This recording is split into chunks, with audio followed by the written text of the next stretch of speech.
Welcome to Tech Today. I'm David Rendall. You can't really do anything today, and you certainly can't run your business without the right technology. But how do you make sure that your technology is working for you and for your business? To answer that question, I brought in 6 IT business owners to share their best strategies for how to make sure that your technology is working for you and your business. Are you ready? Let's get started. We're here today with Greg Brainerd from Brain Tech. We're going to be talking about his MSP business and also cybersecurity and how it can help you in your business and also in your personal life. Greg, thanks for being here today. Thanks for having me, Dave. When a business owner is looking at your business from the outside, what are some of the key things that you help them do or that you help the problems that you help them solve? You know, a lot of business owners are having some kind of a problem that's going on in their business, specifically related to IT or technology in general. And so they're looking to solve those problems. Maybe the current provider or IT guy that they're using is just difficult to get a hold of. So they're like, I got my 2 or 3 people that can't work and I'm paying them their hourly wage or their salary, and it's just a waste of money. I can't get my deliverables out to my customers. And so really at the end of the day, we're trying to keep their computers running so that they can make money for their business. And it sounds like too, IT problems are business problems, right? It's an IT problem, but if you can't connect with your customers, it's an IT problem, but you can't work with your email, it's an IT problem, but if you can't find your data. I just can't function. I can't. Where's that information that I need to give you that quote? Or all of those documentations, from my medical records. And if that stuff is missing because it's in the wrong place, or someone deleted on accident or on purpose, can I go back to my backups and retrieve those things?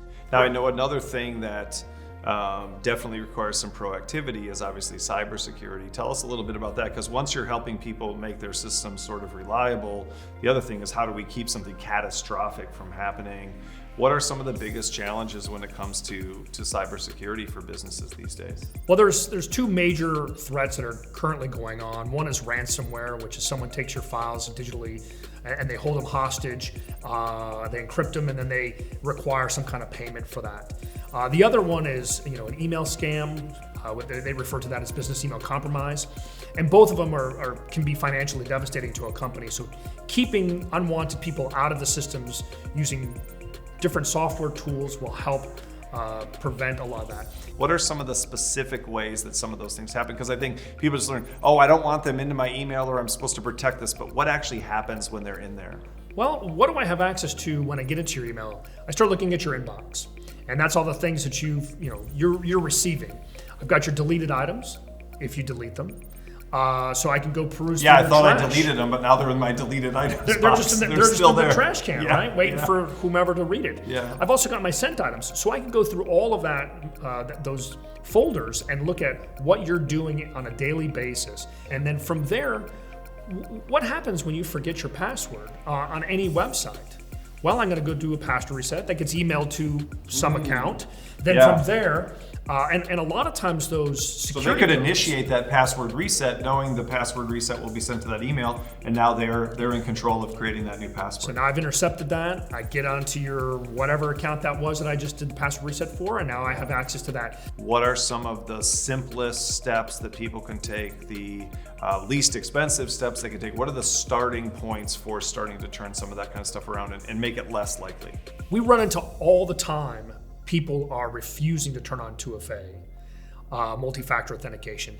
That is critical. It's a pain in the butt for sure, but at the same time, if I have your password but I don't have the code to get in, it's going to prevent me from getting into that system. What are some of the key things that business owners need to be looking at when it comes to their security that they can do to get better tomorrow? Like you said, run out of the room and go change those passwords. What are a couple of other things that they could start with? Making sure 2FA is turned on every type of sensitive account. So that's your email account, your bank accounts, or any of your financial investment accounts. Oh, okay, so not just like phones and things like that, but just Absolutely. Yeah. Anything that is sensitive for you, your medical information, all of those things. Making sure that 2FA is, if you can, and not all systems are going to do this, but use the Authenticator app instead of text messaging or back to your email in case that gets compromised. Not sharing passwords between sites. Using a password generator through a password manager. So you remember one password like you want to do anyways, and then it's got all the passwords in the system that are different for every system. So if Facebook gets hacked, It's okay. I just go back and reset that password and it doesn't affect anything else I'm using. Yeah. Making sure you've got a security pin on your cell phone. Those are all the real basic things. I'm here with Tommy Thornton from Automates. What are some things that people need to look out for when they're looking at IT providers and things like that they do to take advantage of clients or to just do things that aren't good business? Well, some computer companies, it's a known thing that, an IT person can talk over their clients. They can talk technical jargon, and the client doesn't necessarily know what they're being sold, if you will. And we kind of eliminated that, and we speak in their terms, things that they can clearly understand. What are some of the kinds of companies that you work with in Southern California? Primarily, it's been law firms. That's where we found, that's where kind of my history has led me to. Yeah. But we work with 4 vertical markets, finance sector, that's CPAs, your mortgage lenders. What are some of the things that if someone's watching this and they're thinking, oh, okay, what would he do for a legal firm, or what are some of the things that a company like yours provides? What are some of the basic things, or something that's easy for people to understand? Primarily the first thing we do with any new client that we pick up is we listen. We listen to their pain points. And that's something they're not used to. We figure out, how are they making their money? How many attorneys have there? What kind of law are they practicing? What's the best case management solution? The other one is we offer, complete cybersecurity, complete compliance. Being in the state of California, it's highly regulated. Lots of compliance in California. Lot of compliance, a lot of regulations. Yeah. We've had some scary stories with ransomware. One in particular it was a smaller firm. They contacted. They were about to shut the doors. They had hit by ransomware. Wow. They were about to close down. They had to pay a large sum of money, no backups period. They actually contacted one of our competitor law firms, and they were going to turn over all their cases to them and shut their doors. Wow. So happened the competitor law firm is one of our clients. So they said, give Tommy Thornton a call with Automates, and we were able to help them. We were able to get them back up and going, and now we've implemented our cyber security solution. Why is ransomware so damaging to organizations? I think some people think, well, just pay the ransom, or well, just have insurance, or well, we don't even need it. The stuff we have isn't valuable to that. Well, imagine, for instance, most of our clients are patent attorneys. Okay. Imagine the patents that they have, where they have contracts for colleges, where they have their data for patents on there. Okay. And then if they get hit a ransom, you're talking millions of dollars. I've heard that a lot of times they say by the time a hack happens, something's been in your system, whether it's with ransomware or malware or something like that, for a pretty significant period of time. Is that true? Yeah, typically average 7 months that that we find that the threat actors are actually in the system before they're even detected. Yeah. So, what are they doing while they're waiting, or what's happening during that time? Normally they're downloading data or they're prepping. So they are doing some. It's not that they're doing nothing, but they're storing, they're researching, they're doing things before they make a choice. Here's the interesting thing. Oftentimes they don't do anything with the data. If they're in a law firm that has 40 attorneys, what they're doing is learning everything about those attorneys, and they're using them to step up to the next larger law firm that may have 200 attorneys. And so they're using the contacts. They'll get into the email, they pretend to be the managing partner. Before you know it, they're in the next law firm and the next law firm. And then eventually, once they got all the resources that they can get out of that law firm, that's when they trigger it. You take a look at the early 2000s, it was more viruses, Trojans, malware. Yep. You can simply install antivirus, have a good backup still, but put some antivirus on there, and that can protect you 90% of it. Now when it gets to ransomware, it's no longer viruses, it's no longer malware. This is legitimate hackers that oftentimes make a lot more money than we do as the IT companies. Right. And they have big budgets, good software. Yeah. Now they're backed by AI, and so we have to be smarter there. We have to put this stuff in place. Yeah. What are some of the things that they can do to start making their business safer, more secure, to reduce that risk? I think, do some research, but also contact a professional. Don't go about it alone. We can help law firms find out what they need compliancy on, what regulations they have to meet, and we start from a layered approach. We're here today with JD Zaludicki from Essential IT Services in Wichita, Kansas. JD, as you try to help those business owners with their IT, what's one of the biggest sort of risks that you see for them? What is one of the biggest challenges that they face when it comes to their IT? These days, cybersecurity is by far the biggest risk for any business owner out there. And I think it really comes in two flavors. Okay. I think the first one is you really have to understand that cybersecurity has evolved. So as everything else that we use every day, the phones, our computers, the software that we use, as they have evolved and made our lives easier, those same tools are available to hackers and to bad actors. Yeah, my refrigerator is connected to the internet now. Am I going to wake up in the morning and everything's rotten because somebody decided to mess with me, right? We need to understand that these aren't script kiddies anymore, right? These aren't high school children, or high school kids in their basements having fun. These are professional employees, most of the time of state governments. They are well funded, they have plenty of resources, and they have no morals, no ethics, and they don't feel sorry for you. What are the things that you recommend for companies to protect themselves? Really, education is the number one thing that we focus on. What we try to get our customers and our prospective customers to understand is that cybersecurity is not it's not an end game, right? It's not a state. You don't get there. You're not done. No, it's a journey, right? And it's a constant, continuous improvement journey. And once you understand that, then you kind of understand that you just have to find out where you're at on that path. And you have to project forward and say, what is the next biggest, most impactful thing I can do for my own security, and tackle that. And then once you handle that problem, you just continue to the next one after that.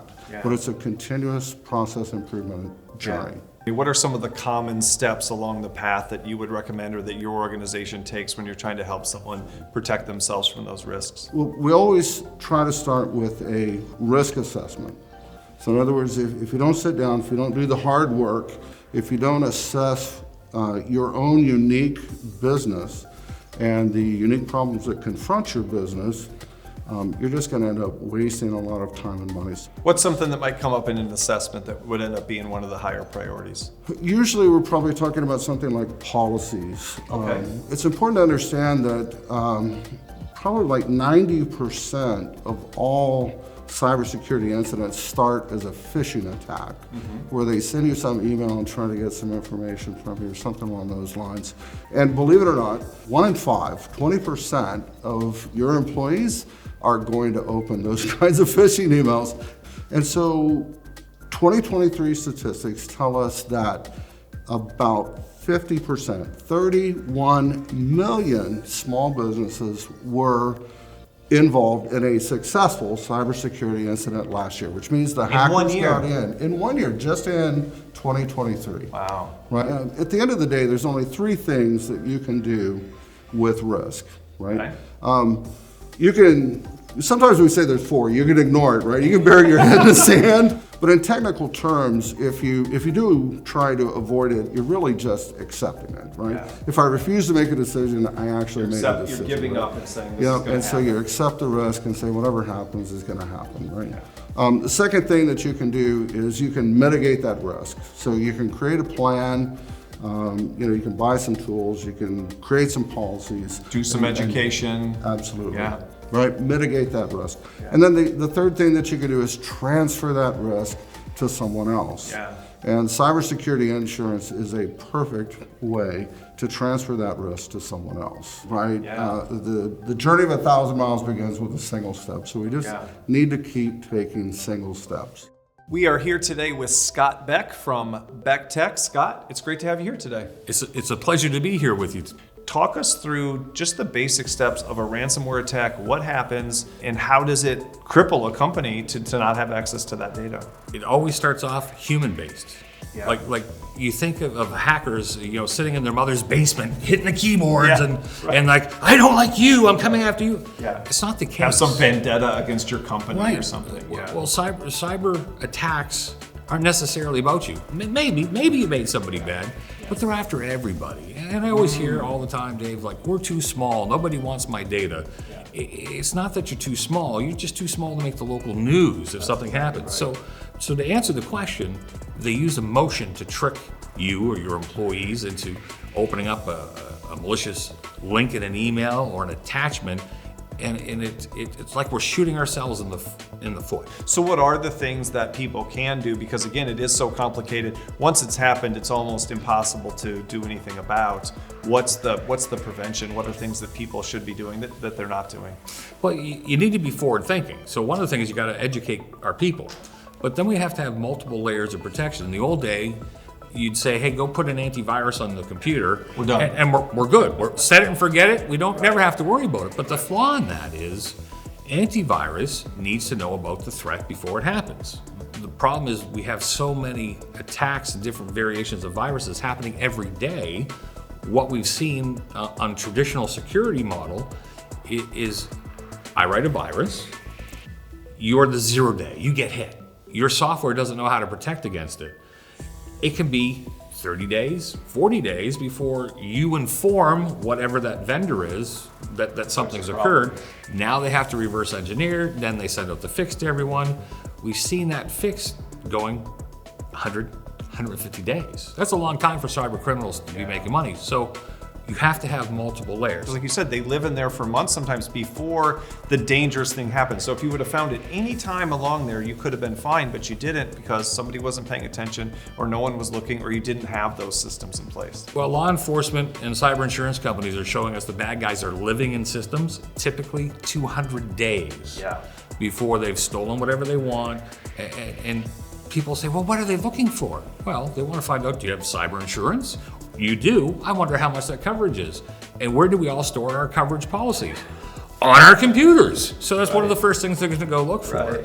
Right. They want to find out what type of business you are. If you're a law firm and there's a whole bunch of client files here, that could be a lot more valuable than if you're creating widgets. Because if you're creating widgets, now they want to shut down your production to cause you pain. But if you're a law firm, they want to steal all the data. So now you have to call the courts and say, hey, we can't access these files. We need to put that case off. Now you got to tell your clients. It just gets uglier and uglier because people will say, well, what does it cost? I'll just replace this stuff. But that is one of the real dangers. There is a real risk to your reputation if you've mismanaged people's data, right? And that's one of the other, that's hard to put a number on. Well, cybercrime is one of the few crimes in the world where people consider you guilty until you can prove yourself innocent. Yeah. You get hacked, people don't go, oh, Dave, we're really sorry that you got hacked. They're going, geez, that Dave, he must have been really careless or irresponsible. Like, how'd that happen? What are the top 2 or 3 things that business owners should be doing out there? If they're hearing you, if they're watching you right now, what's the message you want to leave them with? They've got to find a trusted partner. You don't need an IT guy anymore. You need somebody that understands cybersecurity and the risk. And you need to get an assessment done. Learn what risks are facing you so you can make an informed decision, because there's only 3 things we can do with risk. We either have to accept it, we have to try to mitigate it by putting stuff in place, or we have to transfer it. Maybe by getting cyber insurance, for example. Yeah. But you can't make an informed decision unless you know what your risks are. So get that assessment done. That would be the number 1 key thing to do off the bat. We're here today with Greg Zimmerly from myit.com. Greg, it's great to have you here today. Thanks, Dave. Your IT MSP provider, they're a business owner too. You're not just a person who understands technology, you're a person who understands entrepreneurship, running a business, not just an IT support person. Oh, absolutely. I mean, we understand financials, we understand cash flow, we understand a lot of the business that is needed, not just technology. Yeah. So we approach the business owner, the business manager up front. It's something that we develop a 5-year plan so that there are no surprises. We can smooth out their budgets for technology. Yeah. And it really helps them to manage their company much better. If you had to give kind of the top 3 pieces of advice for cybersecurity, for managing their cybersecurity? What are the things businesses really need to be focused on when it comes to cybersecurity? Well, the first thing is to get started with a trusted advisor, someone who takes cybersecurity very seriously. So don't try to do it on your own. This isn't something that you should on the side be trying to manage your own cybersecurity. Right, and it does actually today, it requires more of a team of people. Yeah. It's not something, it's 24/7. It's not something a single individual can do or really has the time to do. All right, so get a partner. What are two other things that they need to do when it comes to cybersecurity? Yeah, so other things that they need to do is they need to do an assessment to see where they're at. Okay. And so do what we call a penetration test. Yeah. And that penetration test will come back and tell you what your gap analysis is going to be. Yeah. And then from there, you can develop a plan. And a penetration test, that's when you basically try to get into their systems, right? You try to see what the vulnerabilities are and if you can actually access things you shouldn't be able to access. Is that correct? It is. Yeah. We also see if we can access things as their employees would access. Yeah. And what the employee has access to. You were telling me before, insurance is a key part of that. We have insurance for our cars, we have insurance for our homes because we know there's hurricanes, we know you get in accidents in cars, but cybersecurity insurance for businesses is relatively new and hard to understand. What are some of the things that business owners need to be aware of when it comes to cybersecurity insurance? Yeah, so often what we'll see a business that says they have cyber insurance, Yeah. but that cyber insurance is part of their general liability policy. Okay. And so it's a very small amount it's kind of an addition onto it. It's Yeah. a very small amount that it covers. Yeah. And in an actual instance where there's a breach, it would not last very long, the amount of money that is Yeah. required. So we suggest that they go out and get a cybersecurity insurance policy. Standalone policy. Standalone policy that'll help cover them for any of the legal aspects and any of the forensics that needs to be done. Some of the professionals that will be called in because you're going to need that money to help cover for those Yeah. fees. All right, so if you're sitting down with a business owner for the first time and maybe they say, hey, we're not ready, we don't have the money, what are the top 2 or 3 things you're going to tell them? Yeah, so I would actually give them a policy book and say, here's 10 things that you could do, and Yeah. so one of those things would be to have some policies in place that let employees know that if you receive nefarious emails or some emails that just don't seem right, don't click on the links. Go ahead and discard those. I would also say implement some sort of user training. On a just some regular basic basis. education. Basic education, because the employees they're being targeted Yeah. every day, and every day, every hour that stuff is coming in. Yeah. Spam blockers can stop a lot of it, but they can't stop every bit of it. Yeah. In addition to that, I would say put in policies for wire transfers. So wire transfer fraud is very rampant and still happening today. So have at least 2 people that are able to sign off on your wire transfer. We're here today with Rene Miller from Ener Systems. Rene, it's great to have you here today. Thank you for having me. What are some of the ways you try to build that relationship as a trusted advisor with a business owner that you're serving? So part of that development is again, it's not just about computer support or IT security. It's going in and say, hey, where are you trying to take your business? Yeah. Hey, well, I'm kind of similar. This is where we're trying to go. What kind of problems you're having with employees? Well, okay, I got one similar to that, or this is how I overcame that employee problem or training problem. Yeah. Hey, financials, budgeting, we understand that because I have to do that in my company too. So what does it mean, managed service provider? What are some of the services that you provide? What kind of companies do you focus on providing those services to? So we're typically focusing in the construction arena. So that would mean HVAC companies, that would mean electricians, that would mean plumbers, and general contractors. Okay. When I think of an electrician, don't think of them using computers on any kind of a high level, right? I don't think of, plumbing, you think of the plumber coming to your house, you don't think of some of those things. So what are some of the things that you do for them? And So those kind of skills they need, depending on the complexity of the company, Yeah. but at a minimum, they are scheduling their employees, needing to know where their employees are, where their trucks are, hey, where's the next job coming from, and hey, how to route people accordingly. They have payroll to fill, They have vendors they have to manage. Yeah. They have HR issues.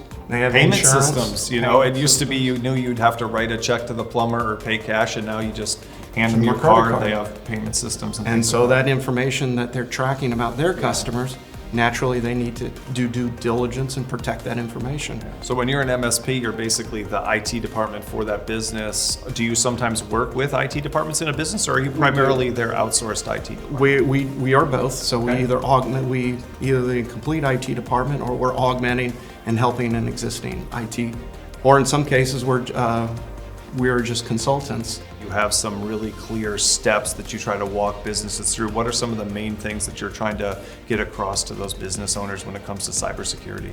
Number one is have a plan, a written plan that's not electronic. You can start electronic, but it's got to be printed. That's interesting. It's got to Yeah, be printed. take it back to analog instead It's got to of be digital. printed, and you put Yeah. it under glass, Yeah. and with a hammer next to it in case of emergency, Yeah. right? But you also then have to educate your team about this plan, so Yeah. when something happens, this is what you do. Yeah. And then after that, next kinds of high levels, so that, and of course, part of that plan is backups and Sure. and user education. But then taking it down is the whole idea of what 2FA, multi-factor, where, you know, that concept where if you want to change your password or you want to log in, not only do you need a password, but you might get a code on your phone. Are phones a unique sort of problem? Do you give people guidance on how to handle personal phones, work phones, in addition to laptops and things like that? So again, it goes back to the plan, and so part of the plan is how those are each going to be addressed. Yeah, yeah. Has that been a new challenge for you? It is a new challenge Yeah. because traditionally where the protection has been overwhelmingly, the majority of the protection revolves around the laptops, the desktop computers, the server. So if they're watching this, they're listening to this, what's the message that you want to leave them with when it comes to working with an IT provider, when it comes to their cybersecurity? What do you want to tell them? Well, one, you need to work with one. And again, go after a plan, develop the plan, have it written, have it tested. You know, that's why we sit across and do it's called a tabletop exercise, literally. Yeah. See what that is, and if you don't have that, or they're not giving you one, it's where you might reach out to us and book a consult. Go to our website, you can book a consult, and we'll walk you through the high level what it is, and if you would like to work more with us, we're happy to help. I love it. I love it when the IT business owner says we need to print it out on paper and put it somewhere. And put a because hammer next to it to That's break exactly it, right. so that it's ready to go. That's exactly right. Fantastic, Rene. Thank you very much. Thank you, David. Wow, that was incredible. I hope you learned something that you can apply to your business. I know I did. But learning isn't as important as doing. So I want to leave you with this question. What are you going to do with what you learned today? I hope you'll join us next time on Tech Today. I'm David Rendall.